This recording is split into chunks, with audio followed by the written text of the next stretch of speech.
People, if they have a strong enough, urge to do something and feel that they lock onto it and it's the right thing for them, to just go for it,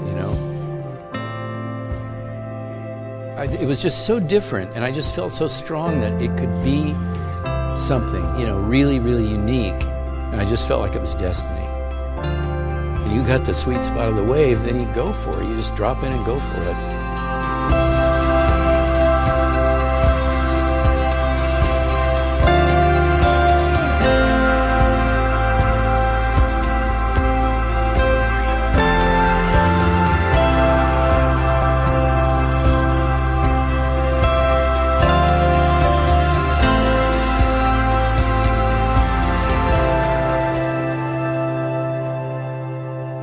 Tattoo thing, I got really interested in it when I was a little kid. My best friend's dad had some tattoos from World War II. In those days, people with tattoos either had been in the Navy or jail. That was it.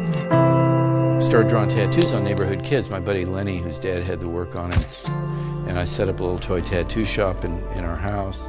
I found these colored pencils you could dip in water and they turned into like a marker, like watercolor. And I used a Maybelline eyeliner because it was greasy and black enough when we do the outline, and then I'd color them in. It seized me, and I just thought it was something. It's all that I ever knew how to do. It's the only thing I was ever good at, still. But I didn't get into it with any kind of strategy. I believed in it. I thought it had this incredible magnetism. And of course, I dug the fact that it was so, people really, man, it gets a reaction. Tattoos will get a reaction every time. It doesn't matter how popular. I mean, now people are going, oh yeah, you're sleeved out and stuff. But still, because it's that thing about, it's on you forever. And you say, but then you're going to die. It's not like, your work's not going to be in the Louvre,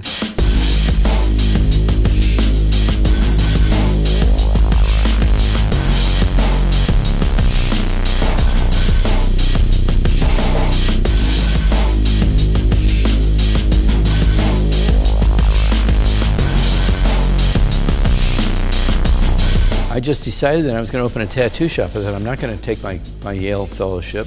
I'm going to open a tattoo shop. And my wife, Francesca, encouraged me. She said, just go ahead and go for it. You got to see if this will work. And if it doesn't work, you can put the flash up and go down by the bus depot. Before that, if you walked into a tattoo shop, there are very few tattooers that would do unique things. It's like, that's it, man. That's the menu. Like everything you're going to eat, it's on the Denny's wall. And from even when I was a kid, I thought, this is kind of weird and stupid. You're going to have it forever, and you should be able to get whatever you want. These things were just very hypnotic to me. It was always fun, drawing with you too. You'd always take time to draw with me too. It was really fun seeing all the great old designs coming up on the clothing. It was fun to see it happen. It's like, oh, there's that tiger you drew when I was 8. I just feel so honored that these things, that people responded to the work. It's really, really great.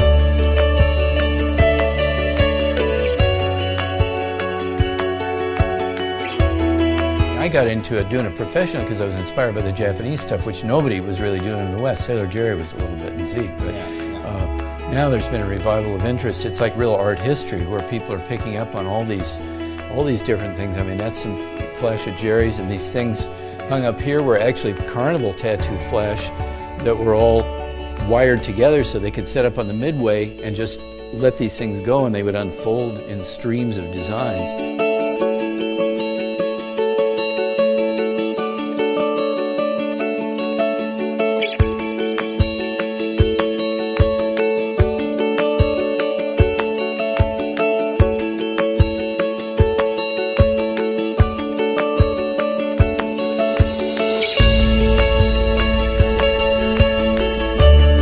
When I started tattooing in the mid-'60s, there were probably 500 tattooers in all of North America, right? And there's 5,000 in LA County now, so that's what happened. I think that that's one of the things that's really cool about what Ed does in general is, he's taking the history of tattooing and honoring these tattooers that he's, kind of on the shoulders of giants type of thing. And he's doing his own thing with it, and I think that that's the great thing about the tradition of Flash in general is that you're building on what people were doing before you, and you make it your own, but it still belongs in that historical lexicon of images. If Ed had been in there or something had happened, tattooing as we know it would not be what it is, because between education and publication and just doing work that was outstanding himself, he really transformed tattooing. I think that that's really powerful.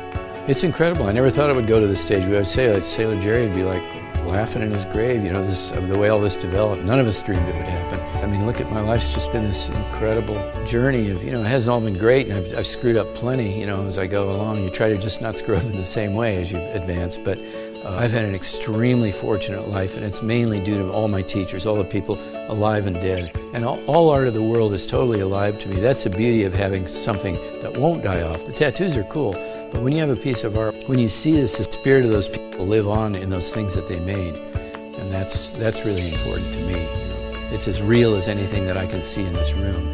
Something, I mean, it could be a Chinese painting 2,000 years ago. When I see that, I'm riveted, and I know in some way I'm getting a jolt of energy off whoever that anonymous painter was, you know.